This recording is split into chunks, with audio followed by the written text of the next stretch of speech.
हिसाब से private limited अच्छा ऑप्शन है, बट उनके हिसाब से शायद वो अगर उनको मैनेज नहीं हो पाता है तो फर्म भी मैं सजेस्ट कर सकती हूँ। तो अगर आप भी ये सोच रहे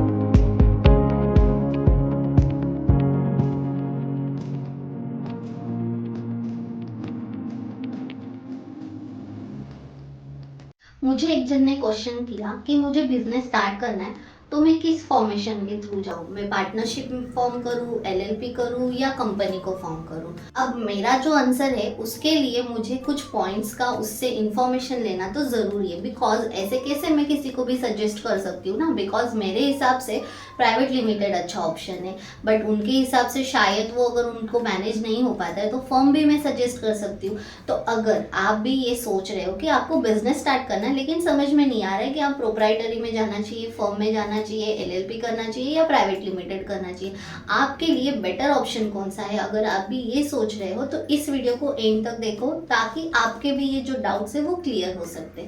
सो चलिए देखते हैं कि which is the better option to start a new business. अब जैसे कि अगर आप अकेले बिजनेस स्टार्ट कर रहे हो तो आई सजेस्ट आप प्रोप्राइटरी में जाओ, न्यू कंसेप्ट है, न्यू बिजनेस है, आप उसमें कितना टाइम दे रहे हो, आपका बिजनेस मॉडल कैसा है, अगर ये आपका पूरा के पूरा क्लियर है देन आई सजेस्ट कि एटलीस्ट 1 साल तक आपको प्रोप्राइटरी बिजनेस करना चाहिए, सो दैट आपको समझ में आता है कि आपका बिजनेस का ग्रोथ कैसे है, वो किस उसका जो रेवेन्यू है, जो टर्नओवर है वो मंथ बाय मंथ किस तरह से बढ़ रहा है। अगर वो एक बार 50 लाख या 1 करोड़ क्रॉस कर लेता है एंड यू थिंक कि नहीं मुझे और एक कोई पर्सन चाहिए जो मुझे मेरे इस काम को और बड़ा करने में हेल्प करे, जैसे कि अगर आप ऑपरेशन में अच्छे हो, आप प्रोडक्शन में अच्छे हो, तो आपको एक ऐसा को फाउंडर लगता है जो आपको मार्केटिंग एंड सेल्स में हेल्प करे, डिस्ट्रीब्यूशन में हेल्प करे, जिसे कि हम को फाउंडर बोलते हैं। तो उसके लिए आपको जो कंपनी आपकी प्रोप्राइटरी होती है उसको शिफ्ट करना चाहिए, आइदर फर्म में, एलएलपी में या प्राइवेट लिमिटेड में। अब फर्म, एलएलपी, प्राइवेट में एक से ज़्यादा पर्सन तो इन्वॉल्व होते हैं, जो ओनर्स होते हैं वो एक से ज़्यादा होते हैं, लेकिन अगेन ये 3 में से कौन सा मेरे लिए बेटर ऑप्शन है ये हम कैसे समझें, तो हम उसके बारे में आगे बात करेंगे। तो जैसे कि मैंने बताया अगर आप सिंगल हो तो गो फॉर अ प्रोप्राइटरी, एक बार बिजनेस का एक्सपीरियंस ले लो, उसमें क्या करना है, कैसे करना है, कंप्लायंसेस से यूज टू हो जाओ, देन आप आगे मूव कर सकते हो, बिकॉज ये अगेन थोड़े से हायर लेवल पे आते हैं, थोड़े से कंप्लायंसेस ज़्यादा हो जाते हैं, आपको बहुत ज़्यादा डिसिप्लिन में काम करना पड़ता है, तो इसीलिए स्टार्ट विथ प्रोप्राइटरी। एक बार आपको आदत हो गई तो आप अभी आगे बढ़ सकते हो। अगर आपको ऐसे लगता है कि आप 2 पार्टनर्स हो या 4 पार्टनर्स हो, लेकिन आप चारों के चारों बिजनेस में ज़्यादा ध्यान दे सकते हो, कंप्लायंसेस के लिए आपको एंड फाइनेंस के लिए आपको अगेन थोड़ा सा बोलते हैं ना टाइम चाहिए, then go for a firm. लेकिन मैं ये सजेस्ट करूँगी कि अगर आप फर्म कर रहे हो तो बेटर ऑप्शन जो होता है वो एलएलपी या प्राइवेट लिमिटेड होता है। अब ये क्यों होता है, तो हमने एक वीडियो बनाया था difference between LLP and partnership firm, अगर आप वो वीडियो को देखोगे तो आपको ये क्लियर हो जाएगा कि आपको क्यों एलएलपी के लिए जाना चाहिए, बिकॉज उसके अनलिमिटेड बेनिफिट होते हैं। जैसे कि सबसे इम्पॉर्टेंट जो बेनिफिट होता है ये होता है कि आपका एलएलपी अगर आप फॉर्म करते हो तो आपका वो बिजनेस का एंड ब्रांड का नेम सिक्योर हो जाता है। अगर वहीं आप पार्टनरशिप करते हो तो वो नाम कोई और थर्ड पर्सन भी यूज़ कर सकता है जो कि आपको पता ही नहीं होगा, एंड अगर उस पर्सन ने एलएलपी या ट्रेडमार्क रजिस्टर्ड कर लिया तो आपको वो नाम नहीं मिल सकता, भले ही आपका बिजनेस उनके बिजनेस से पहले का हो, बट आपने वो एलएलपी या प्राइवेट लिमिटेड नहीं की थी, इसीलिए वो नाम अब आपको नहीं मिल सकता। ये सबसे बड़ा बेनिफिट होता है।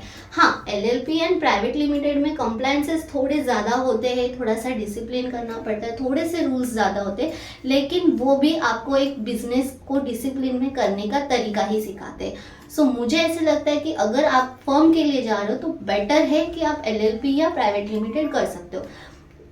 आप फर्म कर लो, एलएलपी करो या प्राइवेट लिमिटेड करो, तीनों में जो रजिस्ट्रेशंस की कॉस्ट होती है वो ऑलमोस्ट सेम होती है, गवर्नमेंट फीस की जो कॉस्ट होती है वो भी ऑलमोस्ट लगभग सेम ही होती है। पार्टनरशिप फर्म में मैं बोलूँगी ज़्यादा होती है, एलएलपी एंड प्राइवेट लिमिटेड में थोड़ी सी कम होती है। जो रजिस्ट्रेशन की प्रोसेस का जो ड्यूरेशन होता है वो एलएलपी एंड प्राइवेट लिमिटेड में फास्टली हो जाता है, बिकॉज ये सब कुछ ऑनलाइन है। पार्टनरशिप फर्म आज के डेट में थोड़ा बहुत ऑफलाइन है, बिकॉज डीड बनाओ, उसको नोटराइज करो, उसमें साइन करो, सीए अटेस्टेड करो, बहुत सारी लेंदी प्रोसेस होती है।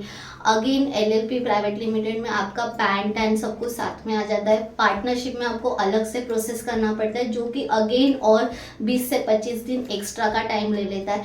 तो आपका कहीं ना कहीं 2 महीने तो सिर्फ compliances and registration and licence में चले जाते हैं। सो बेटर है कि आप ये करो, आप कोई भी फॉर्म करो। आप स्टार्टअप में तो रजिस्टर्ड कर सकते हो, बिकॉज स्टार्टअप रजिस्ट्रेशन के लिए तीनों ही फॉर्म एलिजिबल हो जाते। स्टार्टअप में प्रोप्राइटरी अलाउड नहीं है, उसके लिए आपको फर्म एलएलपी या प्राइवेट लिमिटेड ही लगती है। तो आप कोई भी करो, आप कर सकते हो। बट अगर आप डिसिप्लिन में करना चाहते हो, फ्यूचर में आपका जो प्लानिंग है वो 100 करोड़ 200 करोड़ का है, या फिर आप कोई बड़ा इन्वेस्टर्स लेके आना चाहते हो, आपको कुछ नेशनल लेवल सेंट्रल लेवल के टेंडर्स चाहिए, then I suggest go for a private limited, not even for a LLP. Because जब टेंडरिंग के लिए जाते हैं या कुछ बड़े लेवल के, या आप कहीं कोई कंपनी में आपका प्रपोजल देते हो, तो वो हमेशा देखते हैं कि आपका स्टेटस ऑफ द कंपनी क्या है, क्या आप रजिस्टर्ड हो कि नहीं हो। अब पार्टनरशिप फर्म में अगर आप रजिस्टर्ड नहीं होगे तो वो आपको वहाँ पे एक निगेटिव मार्किंग मिल जाता है, एंड वहाँ पे आपके जो चांसेस है वो कम हो जाते हैं टेंडर मिलने के। अगर चॉइस होगी पार्टनरशिप फर्म एंड एलएलपी में, तो डेफिनेटली एलएलपी को प्रेफरेंस दिया जाता है। बट अगर चॉइस होगी एलएलपी एंड प्राइवेट लिमिटेड में, तो जो प्रेफरेंस होता है वो प्राइवेट लिमिटेड को दिया जाता है। तो इसीलिए जब भी आप कुछ नया फॉर्म कर रहे हो तो एक एक स्टेप से स्टार्ट करना है।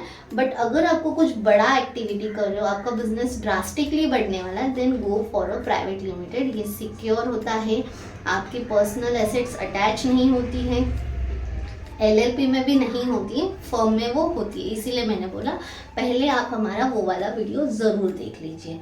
तो आई होप कि आपको समझ में आया होगा कि अगर आप बिजनेस स्टार्ट करें तो आपको किस बिजनेस के थ्रू जाना चाहिए, एंड कौन सा बेटर ऑप्शन होता है एक बिजनेस को बड़े लेवल पे लेके जाने के लिए। आप कोई भी कंपनीज देख लीजिए, बड़े से बड़ा ब्रांड उठा लीजिए, सारे के सारे प्राइवेट लिमिटेड होंगे। फिर चाहे वो टाटा हो, रिलायंस हो, अडानी हो, आप और भी बहुत सारे कंपनीज है, सब कुछ देख लीजिए, सारे के सारे प्राइवेट लिमिटेड होते हैं। तो अगर आपका भी विजन कुछ ऐसा है बड़ा करने का, then go for a private limited. भाई हमारा तो विजन बहुत बड़ा है, टैक्स गैनी को एक नेशनल लेवल पे लेके जाने का, इसीलिए हमने प्राइवेट लिमिटेड बनाई है, टैक्स गैनी प्रो प्राइवेट लिमिटेड। तो अगर आपका भी ऐसा ही कुछ विजन है तो गो फॉर अ प्राइवेट लिमिटेड। अगर वीडियो अच्छा लगे तो आपके कांटेक्ट में ज़रूर शेयर करें, एंड जो भी आपके आसपास है जो एक स्टार्टअप स्टार्ट करना चाहते हैं या बिजनेस करना चाहते हैं, तो उन्हें हमसे ज़रूर कांटेक्ट करवाएं, एंड इस वीडियो को उनके साथ ज़रूर शेयर करें। थैंक यू, नमस्ते।